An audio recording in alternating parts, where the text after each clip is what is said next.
விக்கிரவாண்டியில் நடைபெற்ற மாநாட்டுக்கு இடம் கொடுத்த விவசாயிகள், மாநாட்டை ஒருங்கிணைத்த கட்சி நிர்வாகிகள், மாநாடு ஏற்பாடுகளை சேர்ந்த கான்ட்ராக்டர்கள் ஆகியோர்களுக்கு தமிழக வெற்றிக் கழகத்தின் தலைமை அலுவலகத்தில் கட்சித் தலைவர் விஜய் பரிசளித்து கௌரவித்து வருகிறார். கூடுதல் தகவல்களை செய்தியாளர் செந்தில்ராஜாவிடம் கேட்கலாம். செந்தில்ராஜா, விவரங்கள். மோனிசா, தமிழக வெற்றி கழகத்துடைய முதல் மாநில மாநாட்டிற்கு இடம் வழங்கிய விவசாயிகள் மற்றும் அந்த நிகழ்ச்சியை ஏற்பாடு செய்த கான்ட்ராக்டர் மற்றும் அதை முன்னிலிருந்து கவனித்து பணியாற்றிய கட்சியுடைய மாவட்ட நிர்வாகிகள் உள்ளிட்டவர்களை நேரில் அழைத்து இன்று கௌரவம் செய்தார் விஜய். குறிப்பாக சால்வை அணிவித்து அவர்களுடன் புகைப்படம் எடுத்துக்கொண்டு சில நிமிடங்கள் அவர்களிடம் குடும்பத்தினரிடம் தனித்தனியாக பேசி தன்னுடைய நேரத்தை செலவிட்டு சென்றிருக்கிறார்.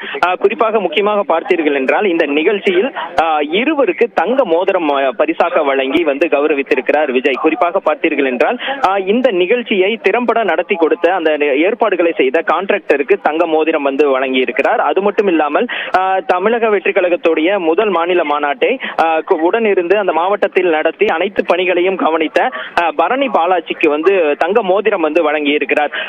ஆகிய இருவருக்கும் தங்க மோதிரம் வழங்கி கௌரவித்திருக்கிறார். இவர்களுக்கு ஏன் சிறப்பு ஏற்பாடு என்றால், இந்த மாநாடு நடத்துவதில் ஏராளமான சிக்கல்கள் நடைபெற்றதாகவும் இருந்ததாகவும் அவர்கள் சந்தித்ததாகவும் கட்சியினர் கருதுகின்றனர். குறிப்பாக குறைந்த காலகட்டம் தான் இருந்தது. அதற்குள் அந்த இடத்தை தேர்வு செய்து, அது மட்டும் இல்லாமல் அந்த 20 நாட்களுக்குள் மேடை தயார் செய்து மாநாட்டு இடத்தை தேர்வு செய்து அதில் சரி செய்து பணியாற்றிய அந்த கான்ட்ராக்டர் மற்றும் அந்த மாவட்ட பொறுப்பாளராக இருக்கக்கூடிய பரணி பாலாஜி ஆகிய இருவரும் மிக சிறந்த முறையில் அவர்களுடைய பணியாற்றியதாக அவர்களுடைய அந்த பணியை கௌரவிக்கும் விதமாக அவர்களுக்கு தங்க மோதிரம் வழங்கி இருக்கிறார்.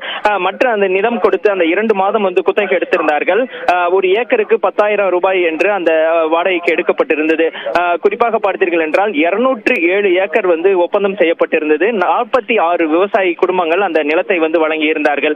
அவர்களை அந்த சம்பந்தப்பட்ட விவசாயி மட்டும் இல்லாமல் அவர்களுடைய குடும்பத்தினரும் நேரில் வரவழைத்து இந்த மரியாதை செலுத்தி அவர்களுக்கு விருந்தளித்து கௌரவப்படுத்தியிருக்கிறார் விஜய். இது மட்டும் இல்லாமல் அந்த 2 பேருக்கு கான்ட்ராக்டர் மற்றும் பொறுப்பாளர் பரணி பாலாஜி ஆகிய இருவருக்கும் தங்க மோதிரம் வழங்கி பரிசளித்தார். இந்த நிகழ்ச்சிக்காக விஜய் சரியாக 1:20 மணிக்கு கட்சியுடைய பனையூர் அலுவலகத்திற்கு வந்தார். கிட்டத்தட்ட ஒரு 1.25 மணி நேரமாக இங்க இருந்து அந்த விவசாயிகள் மற்றும் விவசாய குடும்பங்கள் மற்றும் கான்ட்ராக்டர் மற்றும் அந்த கட்சியுடைய மாவட்ட நிர்வாகிகளை சந்தித்து புகைப்படம் எடுத்து அவர்களுடன் பேசிவிட்டு சென்றிருக்கிறார். மோனிசா, செந்தில் ராஜா, தற்போது இந்த விருந்தளிக்கும் நிகழ்விற்கு பிறகு தொண்டர்களுடன் ஆலோசனை நடத்த வாய்ப்பு இருக்கிறதா? மோனிசா, தற்போது இந்த நிகழ்ச்சியானது சென்னை பனையூர் அலுவலகத்தில் நடைபெற்றது. இந்த நிகழ்ச்சியை கிட்டத்தட்ட பார்த்தீர்கள் என்றால் முழுக்க விவசாயி சார்ந்த நிகழ்ச்சியாக இருக்க வேண்டும், அவர்களை கௌரவப்படுத்த வேண்டிய நிகழ்ச்சியாக மட்டுமே இருக்க வேண்டும் என்பதுதான் விஜயோட திட்டமாக இருந்தது. அதன்படிதான் கிட்டத்தட்ட 1 மணி நேரம் 45 நிமிடம் இந்த நிகழ்வு நடைபெற்றது. விவசாயிகளை காலை 11 மணி அளவே, முற்பகல் 11 மணி அளவிலே இங்கு கட்சி அலுவலகத்திற்கு வரவழைக்கப்பட்டிருந்தார்கள். அவர்கள் உள்ளே அமர வைக்கப்பட்டு அவர்களுக்கு அந்த சைவ உணவு விருந்தாக அளிக்கப்பட்டிருந்தது, மதிய உணவு. அதற்கு பிறகு விஜய் வந்தார். விஜய் வந்த பிறகு ஒவ்வொரு குடும்பத்தினரும் தனித்தனியாக விஜயை சந்தித்து அவர்களுடன் 1 நிமிடம் பேசிவிட்டு அவர்களுடன் கைகுலுக்கி விட்டு புகைப்படம் எடுத்துவிட்டு தற்போது விஜய் சென்றிருக்கிறார்.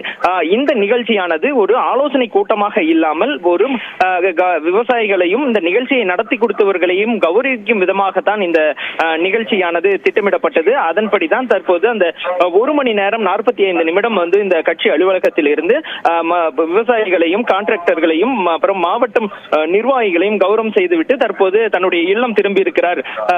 மோனிஷா, விவரங்களுக்கு நன்றி செந்தில் ராஜா.